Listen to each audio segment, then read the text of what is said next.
దేవుని నామానికి మహిమ కలుగును గాక. క్రీస్తునందు ప్రియమైన దేవుని బిడ్డలారా, మిమ్మల్ందరినీ ప్రేమతో ఆహ్వానిస్తున్నాము. ఈ దినము జూలై 10వ తేదీ, లేఖన భాగము అపోస్తుల కార్యములు 16వ అధ్యాయము 1 నుండి 15 వచనాలలో 14వ వచనము దేవుని యొక్క వాగ్దానము. ప్రభువు ఆమె హృదయమును తెరిచెను. అవునండి, దేవుడు మన హృదయాన్ని తెరిచినప్పుడు దేవుని యొక్క మాటలు మరి లక్ష్యం అనేది, అంటే ఎప్పుడైతే దేవుడు హృదయాన్ని తెరుస్తాడో పౌలు గారు మాటలందు లక్ష్యం ఉంచెను. అంటే పౌలు శిలలు నదీ తీరమున సాయంకాలము వాక్యం చెప్తున్నప్పుడు అనేక మంది స్త్రీలు కూడి వస్తే వారితో మాట్లాడుతున్నారు. అప్పుడు దైవ భక్తి కలిగిన స్త్రీ లుదియా వినుచుండెను. ఇక్కడ ప్రభు ఆమె యొక్క హృదయాన్ని తెరవటానికి కారణం, మిగతా వాళ్ళందరూ తెరవపోవటానికి కారణం ఏమిటి అంటే, లుదియా తూతైర పట్టణస్థురాలు, వ్యాపారం చేసుకునే మనిషి, ఉదారంగు పొడిని. అయితే ఆమె ఎప్పుడైతే ఆమెకి ఉన్న మొదటి క్వాలిఫికేషను దైవ భక్తి, దేవుడంటే భయము భక్తి ఉంది. అలాగనే వ్యాపారాన్ని పక్కన పెట్టి జాగ్రత్తగా వింటుంది, పరధ్యానంగా వినట్ల. వాక్యం వినేటప్పుడు ఆసక్తితో వినాలి. అప్పుడు దేవుడు హృదయాన్ని తెరుస్తాడు. యేసు ప్రభు చుట్టూ చాలా మంది ఉన్నారు, కానీ జక్కయ్య ఆయన చూడటానికి వచ్చాడు. జక్కయ్య, నువ్వు త్వరగా దిగు, నేను నీ ఇంట ఉంటానన్నాడు. హృదయంలోకి చేర్చుకుని నీ ఇంటికి నేను వస్తానని చెప్పినప్పుడు అందరూ సనుక్కున్నారు. పాపి అని ఈ మనుషులు అందరూ చాలా మంది ఉన్నారు, కానీ అందరి గృహాలకు నేను వస్తాను అనలేదు. కానీ కారణం ఏమిటి అంటే, హృదయంలో చేర్చుకున్నాడు, ఆనందంతో చేర్చుకున్నాడు. చాలా మంది మత్తయి సువార్త 15వ అధ్యాయంలో పెదవులతో గణపరుస్తూ కానీ హృదయం దూరంగా ఉంటుంది.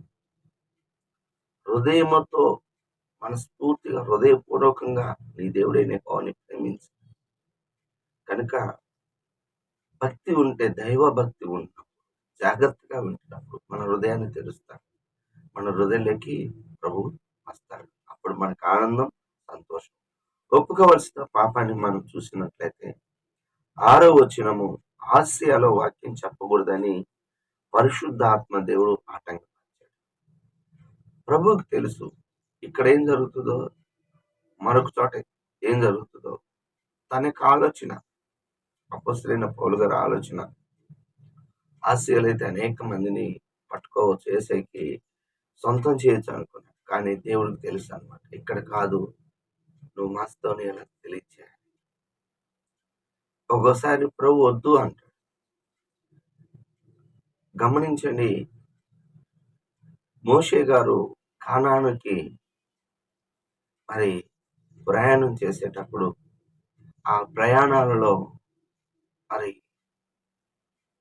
12 మందిని పంపిస్తే 10 మంది చెడ్డ సమాచారం చెప్పారు. వాళ్ళు రాక్షసులాగా ఉన్నారు. దాదాపు 7 జాతులు, కనానీయులు, హివీలు, యెబూసీయులు, అమాలేకీయులు, ఇలాగా 7 జాతులు. వాళ్ళు చూస్తే వీళ్ళు ఆశ్చర్యపోయారు.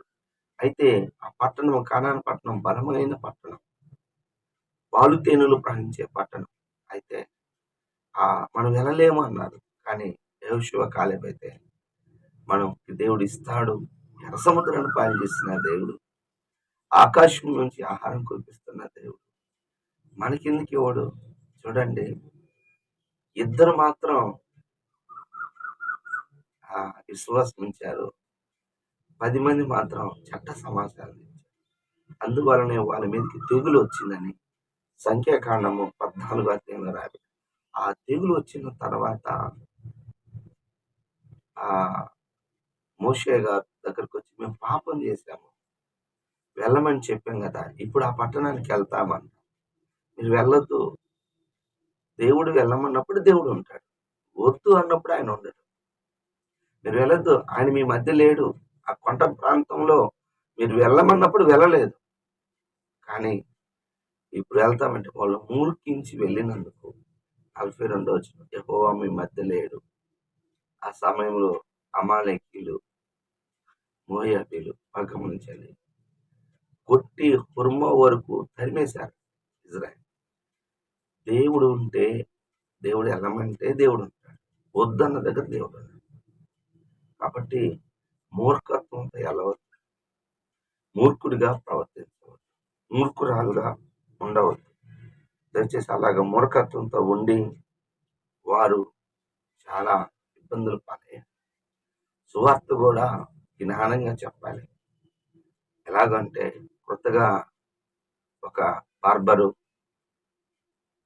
మరి జుట్టు కత్తిరించి గడ్డాలు చేసే మంగళవాడు ప్రభువుని నమ్ముకొని నేను కూడా సువార్త ప్రకటించాలని వచ్చిన అతనికి షేవింగ్ చేస్తూ కత్తి ఇక్కడ పెట్టినప్పుడు సువార్త చెప్తే భయపడ్డాడు.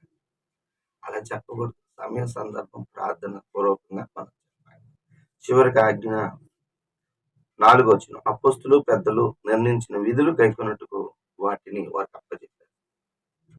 ఆయా సంఘాలు ఏర్పడిన తర్వాత ఆ ఏర్పరిచిన అపోస్తులు అప్పచెప్పిన పెద్దలు కాపర్లు వీరు కొన్ని నియమాలు, కొన్ని విధులు పెట్టారు. ఏమిటి అంటే ఒక్కొక్క సంఘానికి ఒక్కొక్క మరి సమయం ఉంటుంది.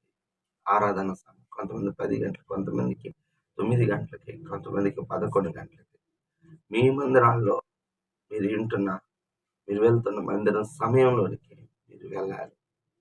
వెళ్ళినప్పుడు దేవుడు చక్కగా ఆ మాటలు, దైవజనుల మాటలు లోబడితే దేవుడు ఆశీర్వదిస్తాడు.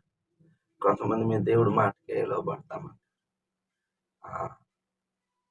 లోకాసువార్త 16వ అధ్యాయంలో 30-31 వచనాల్లో పాతాళంలో ఉన్న ధనవంతుడితో అబ్రహాం గారు, ఆ ధనవంతుడు, నాకు 5 మంది సహోదరులు ఇక్కడికి రాకుండా ఈ లాజర్ని పంపంటే భూమి మీద మోషే ప్రవక్తలు వారు చెప్పిన మాటలు నమ్మితే సరిపోతుంది. కానీ వాళ్ళు మాటలు నమ్మకపోతే పరలోకం నుంచి, పరదేశం నుంచి పంపించిన నమ్మరు. నమ్మేవాడు ఎక్కడైనా నమ్మడు, చదివేవాడు ఎక్కడైనా చదివినాడు ఎక్కడ చదువు. గమనించండి, నువ్వు నీ దగ్గరలో సమీపంగా ఉన్న వారే చెప్పిన మాటలే నువ్వు నమ్మకపోతే పరలోకం నుంచి ఎవరిని పంపించినా కనుక దైవజనుల మాట విని, స్థానిక సంఘ కాపరి మాటలు విని లోబడితే దేవుడు అద్భుతంగా దీవిస్తాడు. దేవుడి మాటలు దీవించునుగాక. ఆమె ప్రార్థన చేస్తున్నాం. ప్రేమ కలిగిన తండ్రి యేసయ్యా, నీకు వందనాలు, కృతజ్ఞతాస్తుతులు చెల్లిస్తున్నాం.